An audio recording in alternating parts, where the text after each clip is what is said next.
Hello everyone, my name is MrHurriicane. Welcome to the edited, shorter version of my Jacksonville Jaguars franchise Season 1 Offseason. This is the condensed version of my live stream, which is on my YouTube channel if you do want to watch it in the long form. There are two parts. The first is an hour and a half and it's all free agency and everything leading up to the draft, including some scouting. And then the second part is an hour and 18 minutes roughly, and that is pretty much all draft. And so today I'm going through everything that happened in a shorter condensed version, and we're starting with basically the playoff results on screen right now. You can see some of my live reactions during the stream on screen, and you can also see my green screen peek into view as the stream goes on and my lighting changed. So anyway, this is a longer edited version because we were a lot more active in free agency than I was in my Panthers franchise, and the draft just always tends to take a while, and the way things played out in the draft kind of made it take even longer than I expected. But now on screen you see the Pro Bowl results, and we only had one player make the Pro Bowl, and that was Julius Thomas, who was third in the league in receptions, which, by the way, if you like stats and you want to see more of that, watch the year one recap video, which has all the season stats, the team stats, a lot of good stuff in there. I don't put those things in my off seasons anymore, so we can get straight to kind of the off season as soon as possible. But here is the full look at the Pro Bowl rosters. One of the players that stood out to me here was Jalen Strong, who was a very impressive rookie. Not quite Rookie of the Year, that was TJ Yeldon, but Strong and Hopkins are two players on the Texans we obviously have to keep worrying about, and they are one of the teams we're going to face twice a year. So, that is it for the Pro Bowl results. Here is the Super Bowl result. The Denver Broncos defeated the Seattle Seahawks just a couple years after that script was flipped. And you don't see the passing stats for Denver here because when a player retires, they are removed from the box score. So Peyton Manning did lead the Broncos to another Super Bowl win and then promptly retired. So we head into year two. The Denver Broncos are defending Super Bowl champions and looking for a new quarterback. Tom Brady also retired. Antonio Gates, Julius Peppers, Andre Johnson, Steve Smith, Terrell Suggs also retired. A lot of big names have moved on, which means year two is going to look very different in this series. Here are more of the headlines: Charles Woodson, James Harrison, Kevin Williams. A lot of very good players have finally retired. And then we have to worry about extensions, franchise tags, and the like. Von Miller was a player I thought about pursuing. We have a lot of cap room and a lot of opportunities to improve this team, but unfortunately he was franchise tagged. A couple other players I had my eyes on were also tagged. And so the next step is to take care of our free agents. I have about $50 million in cap room to sign our guys and to go bring in some new faces. So we start with the punter, Brian Anger. I didn't want to look at that contract quite yet, but this is the one that completely confused me. James Michael Johnson wanting over $7 million a year after an adequate season with us. A little over, I think, 50, 60 tackles, an interception, forced fumble. Good year, but not that good. And so, I went through some other players, ended up signing Adam Thielen to a one-year deal, parting ways with Chad Henne later, and along with John Latulele. Next up, we have 27-year-old starting center Stefan Wisniewski. I gave him a 4-year deal that he wanted, but I didn't commit a lot of guaranteed money. Next, Mercedes Lewis. I do not want to give a 3-year deal to a 32-year-old tight end, so I gave him a low ball offer that he declined. Next, Ryan Davis, who came on strong toward the end. I was willing to give him a 2-year deal with more money per year than he wanted from the 4-year deal he requested, and he ended up accepting. Then I said I didn't want to go for Clay Harbor, and now here's John Latulele. I got a little mixed up, but I didn't want to give him over $1 million a year. I gave him a low offer that he declined. I kind of wanted to keep him around. He has some XP as well, but he's going to go to free agency. Next, I decided to tag Brian Anger, thanks to the suggestion from the chat. It's just a better idea than giving him a 4 or 5, maybe 6-year deal that he wanted. Next, Ben Koyak wanting over $1 million. Never really saw the field for us, and so I said I was not interested. Thankfully, a lot of these free agents were backups. Next, Dexter McDougal. I signed him during the season. Kind of fits the mold of the defensive back I look for.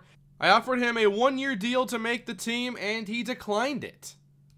Next up, we have Tyrus Thompson, and I decided to end negotiations with him. Ratings just weren't where I liked them. Next is Bernard Pierce, who didn't see the field a lot for us. Kind of him and Toby Gerhart were the 3 and 4 guys on the depth chart. He has some talent, but I decided to look elsewhere for another running back or stick with the 3 that we currently have on roster. Next, Craig Loston. I gave him a 1-year offer and he accepted.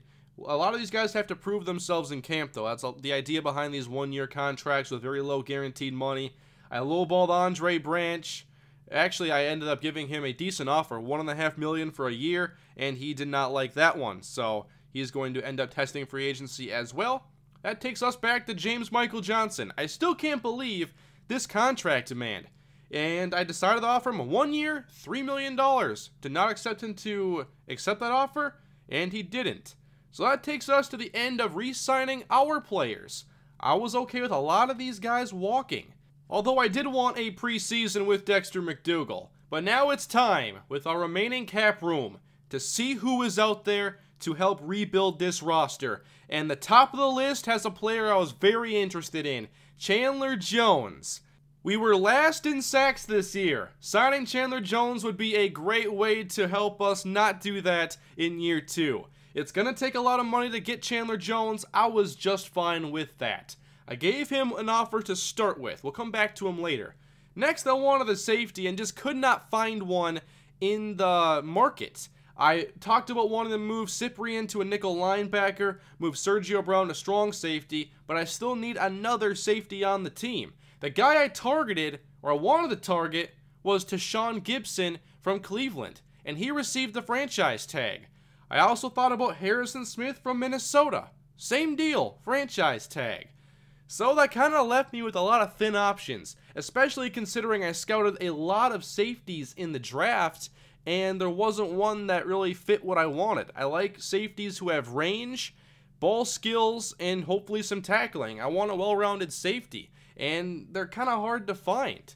Other guys I wanted were also tagged or signed, like Brandon Marshall from the Broncos. I thought about giving him a big deal. There was Nigel Bradham, who is actually available in free agency, but wanted a really big contract. And you can see a lot of the other deals that were handed out. A lot of big ones to some impact players that we won't have a chance to bid on. Gerard Mayo would have been a guy I probably would have been interested in. I wanted to go for Mike Tolbert, but he received the franchise tag. Bruce Irvin, my reaction says everything. Everybody it seemed that I wanted ended up getting signed or tagged. So that meant I had to go for some second-tier free agents or rely on my drafting or get creative, which I was going to do all 3. I had to make something happen, and so I go back to the list of free agents. Here is the top of the list. A lot of good pass rushers outside of Chandler Jones that I could go for, but Jones was the one I really wanted. There was Robert Ayers, who I didn't realize was 30 years old, so I was no longer interested in him. And there were still other positions I wanted to address, like a replacement for Mercedes Lewis. I love combo tight ends. I don't like paying a lot for him, though, and that's why I didn't go for Dwayne Allen, despite me wanting to. So like I said, second-tier free agents, had to look at some of those, and Brock Vereen may be a third-tier free agent. However, he has range. I know Brock Vereen's skill set, and at least as a backup, I think he fits. Next, released after signing a big deal in Philadelphia, Byron Maxwell was available, and I got to thinking, he might be a perfect person to just move to safety. There are fits for him at cornerback, but I wanted him as a free safety. Next, another ex-Eagle cornerback, Brandon Boykin. I like Brandon Boykin quite a bit. He's a great nickel corner. They're hard to find, and addressing secondary as a whole was a big priority for me, so I offered him a deal. But I still wanted to find some linebacker help. I'm not huge on Dan Skuta or our depth. Vincent Ray was out there, then Melvin Ingram, who's more of a 3-4 pass rusher, so doesn't really fit our need at linebacker, but I still wanted to give him an offer, even if it was low to begin with. There wasn't a lot of competition. James Michael Johnson, yeah, that's just strange. Next up, Dominique Easley. Things didn't pan out for him in New England, but I saw a great opportunity here to get a guy who could come off the bench and provide a nice pass rushing spark. He's a great athlete. Next up, I wanted to go for a height, weight, speed option at receiver. Thought about Brian Quick or Charles Johnson. Ended up giving an offer here to Charles Johnson. He has speed, he's 6'2". He might not be a final product, but I also don't think he's a very raw receiver. He can play and contribute right away. Here's Nigel Bradham. He's a great linebacker, fits what I want, except for the contract demand. I was given that big offer to Chandler Jones. I didn't want to have to give out 2 big offers. So into round 2 now of free agency, and we're going against the Washington Redskins for Chandler Jones. And we have a couple more competitions, but I did get Charles Johnson and Brock Vereen to sign after that first round. So those 2 have already signed, and we go back to Chandler Jones. The Redskins have a higher bid, and we don't have coachability, scheme fit, team need, location. I've got to speak his language here and just up the contract. So I spent some time tweaking salary and bonus. He likes the contract length. He's a little iffy, it looks like, on the salary amount and bonus. Obviously wants probably a lot more than he's maybe showing here in his desired contract. So I kept messing with that. We go back to receiver now. It's Chris Matthews, who showed up for Seattle in the Super Bowl a couple years ago. He's 6'5" with some ability. I like to give him a chance in preseason. And speaking of giving people chances in preseason, Tim Tebow to Jacksonville.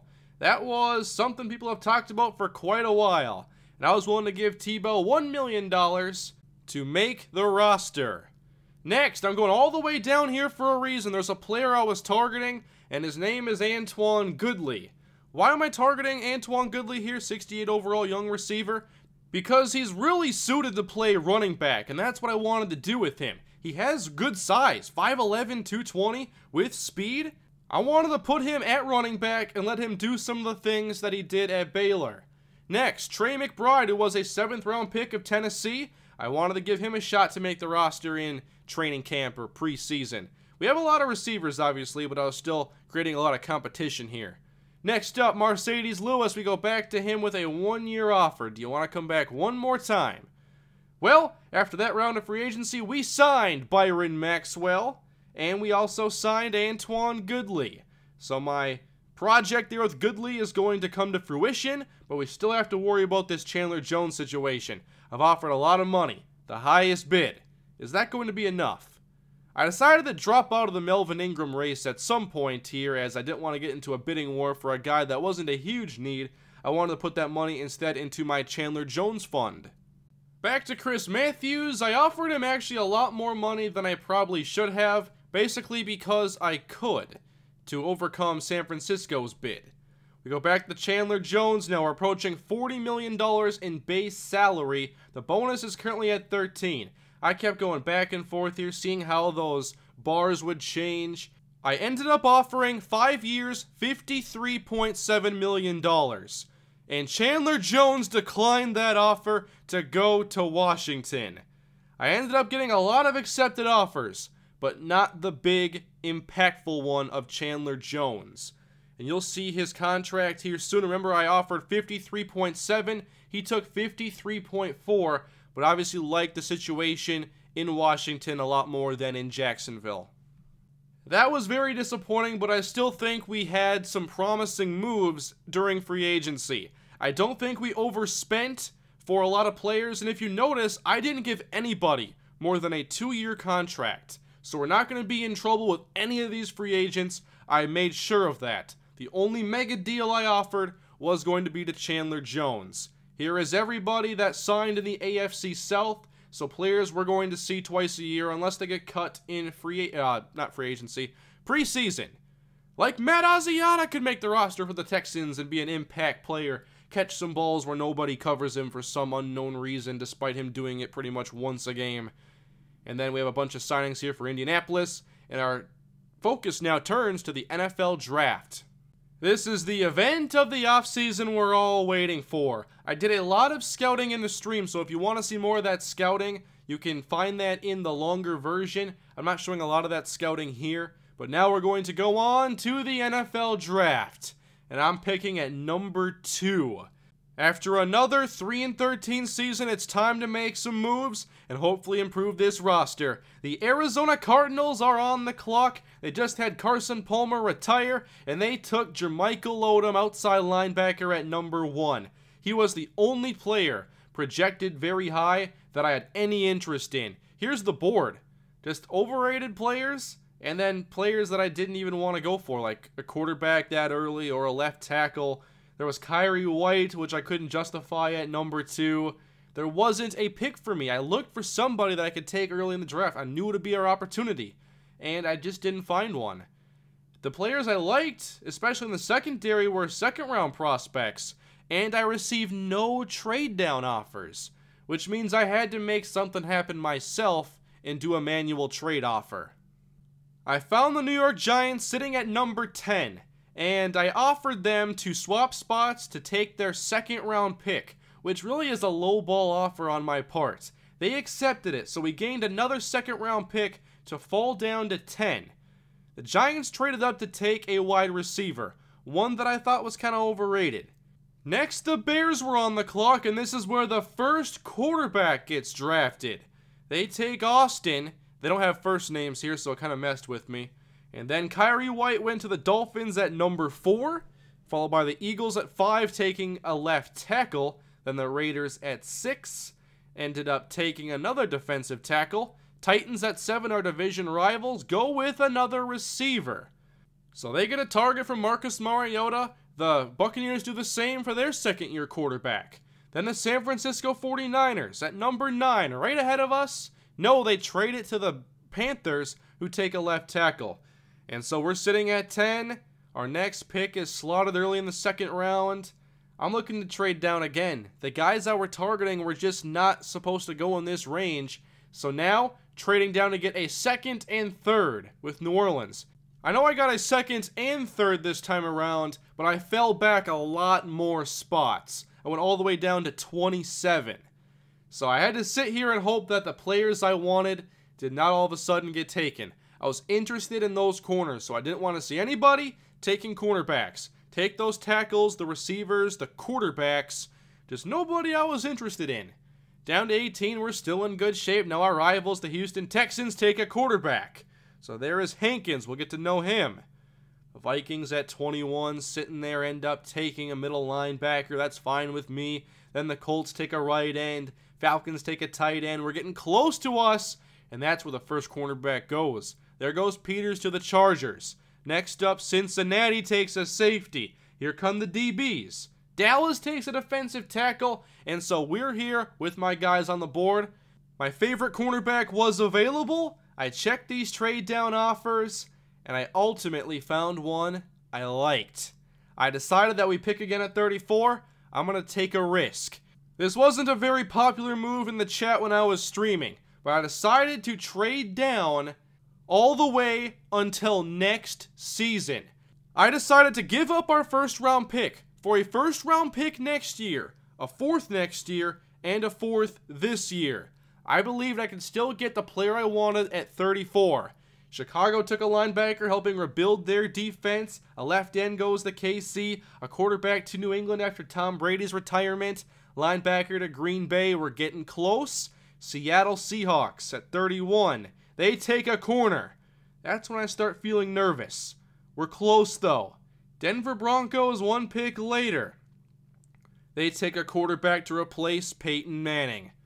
And then in Arizona, right ahead of us, they take a tight end, which means I traded down all the way until next year, have another first round pick in 2017, and will still get the player I wanted to take. It is cornerback Nate Bell, the first draft pick in the Jacksonville Jaguars franchise. A 4.3 speed guy with 97 speed, great man in zone coverage abilities. He's good in press coverage, but he's not a very good tackler. But I think I addressed the player who's going to really help out our weaknesses from a year ago. And here's a look at the picks I have moving forward, minus that one there at the top. Still some things to make happen here in the second round. We have the 3 players I liked in a row off the board, actually.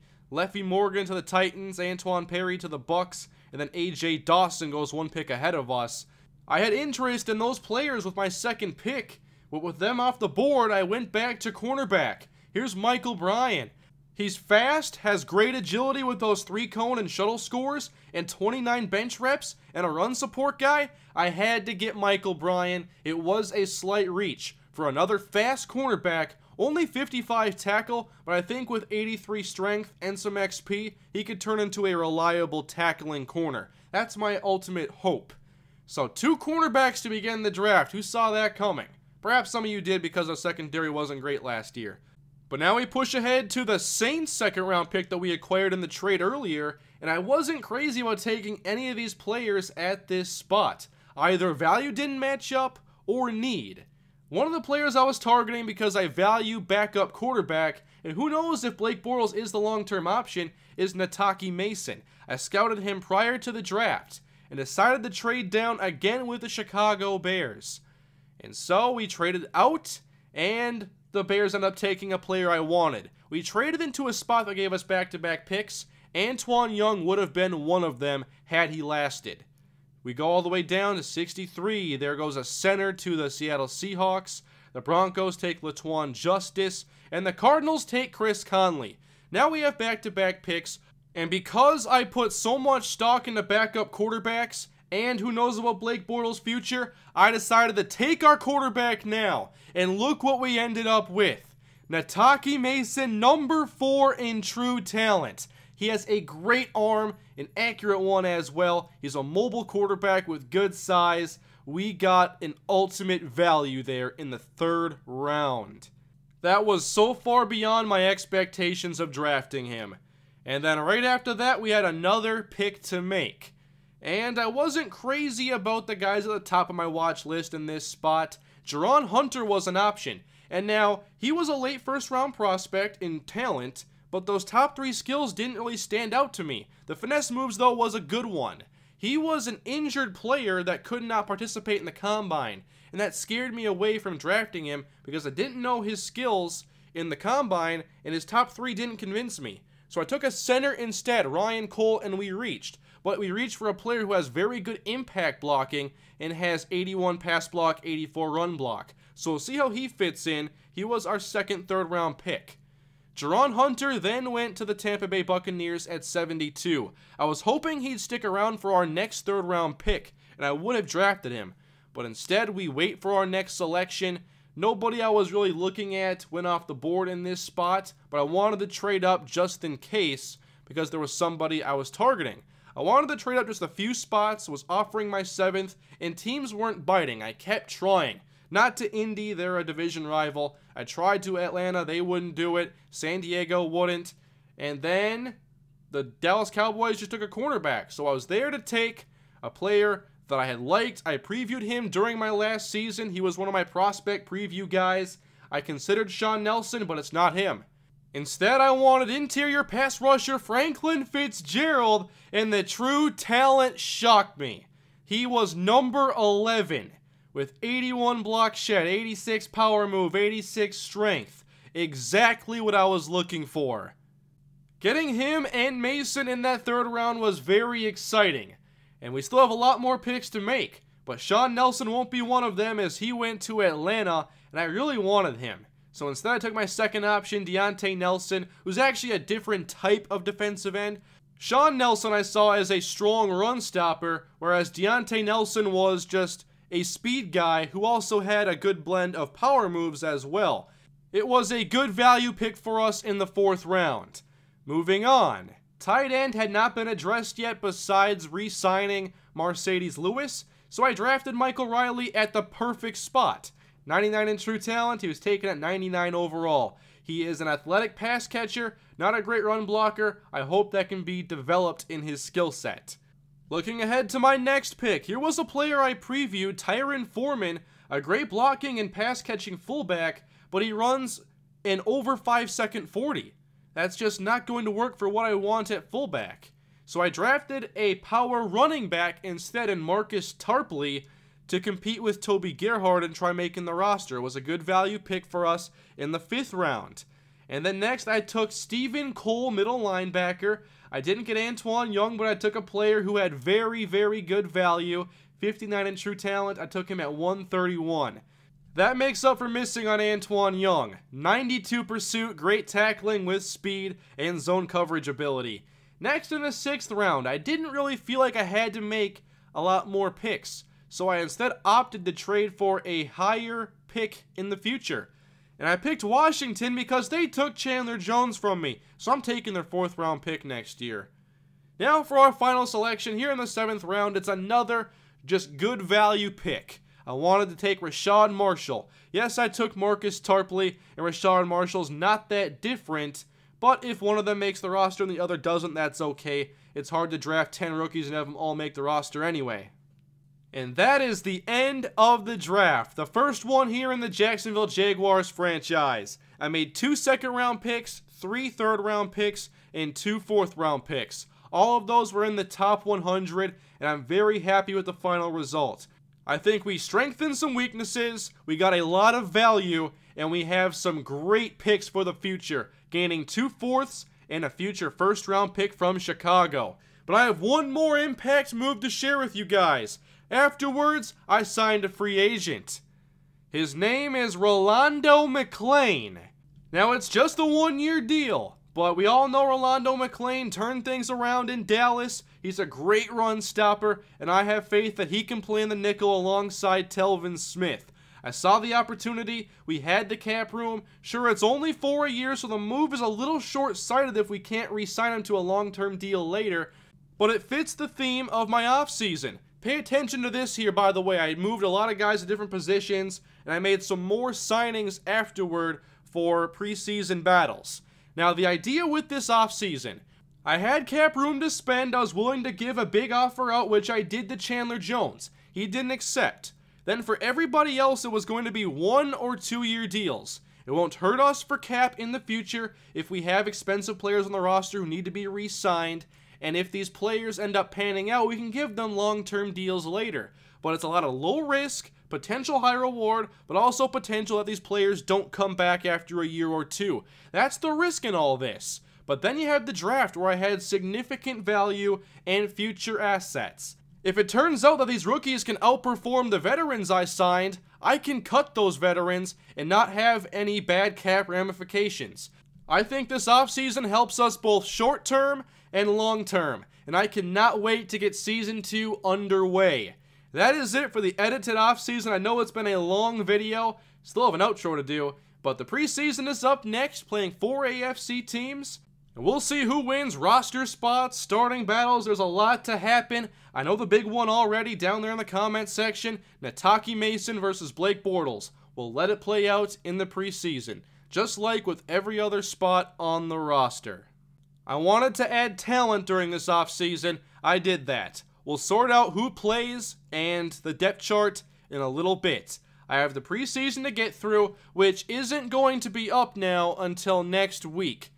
I posted this earlier today on Twitter, but I'm going to be traveling late this week and through the weekend for a funeral, so I won't be back home until very late Sunday night. And I'm leaving on Thursday, so I have this edited offseason to give you guys, along with the Minnesota one tomorrow. I'll have a couple other small things while I'm gone, but we'll get to the week 1s and the preseason next week. Thank you all for being patient. I'm looking forward to your feedback down below in the comments section, and I'm very excited for Season 2 in the Jacksonville Jaguars franchise. Thank you all for watching and supporting. I'll see you next time. Have a great day.